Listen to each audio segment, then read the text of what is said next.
like an hour outside of Chicago. I was literally like the only black kid in my class, probably from like kindergarten up until maybe like junior high. Oh my god! Your hair is so pretty! Hey, thank you. Oh my god, can I touch it? No, Oh you're my God. already touching it. So Can I have a piece of this? that's weird. No, you're kind of messing it up a little bit. So pretty. Yeah. Don't worry about it, girl. I got a brush. Just walk around with the brush. Yes. Oh, yeah. All right. Cool. Hair was such a big thing. It's a huge thing growing up. One girl asked me, you know, how does it work? Like, how do you get your braids in there? And you know, I kind of gave her the rundown of like, you know, you're just braiding in, you know, fake hair with your real hair. And she asked if she could keep one. And I was like, what do you, I mean, is that like, there's no rules of being polite on people asking to borrow your hair. So I told her yeah, but I kind of avoided her for the rest of the year. Girl, I just got back from vacation, and guess what? Look. We're almost the same shade.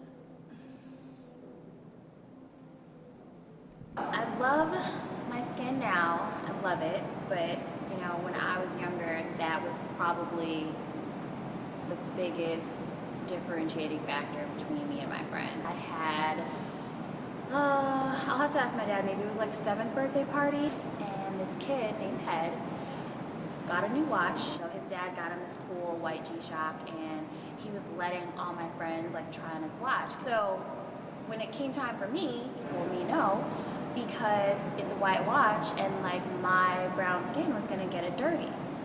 And I think that was probably the first time I'd heard it, and I was like in tears.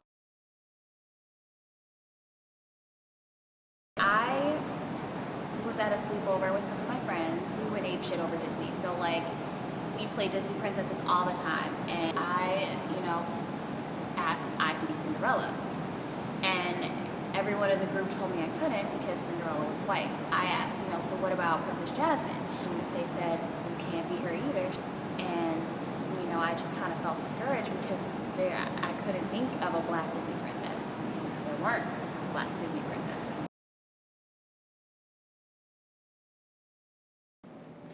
Girl, have you seen Straight Outta Compton yet? No, I haven't. I feel like I'm never gonna see it's gonna be out of theaters by the time I do. You haven't seen Straight Outta Compton? No, I just said that. No. Girl, I am blacker than you.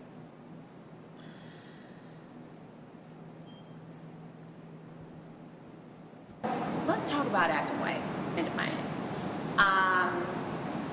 Acting white or being an Oreo, whatever, is being black but speaking properly, dressing a certain way, and just kind of, I guess, identifying more with the proverbial white culture. I think that was another thing, you know, just growing up in a predominantly white area, struggling with is like, you're never, ever black enough for your black friends, and, you know, sometimes you're also not black enough for your white friends. It was really like TV and like seeing girls who were just like me that made me realize like, that's beautiful. Cinderella, like that production warmed my heart. That's probably the best Cinderella I've ever seen in my life. And Brandy, a black girl, was Cinderella. I mean, I really, really related to her. And Brandy is my bitch regardless. Being a young child, like a little girl, you should never have to like rack your brain for like a role or a character or like something that you can be and play with your friends. I just think that's the most unfair, most like heartbreaking thing in the world, to be, you know, with your friends and just still feel like you're alone.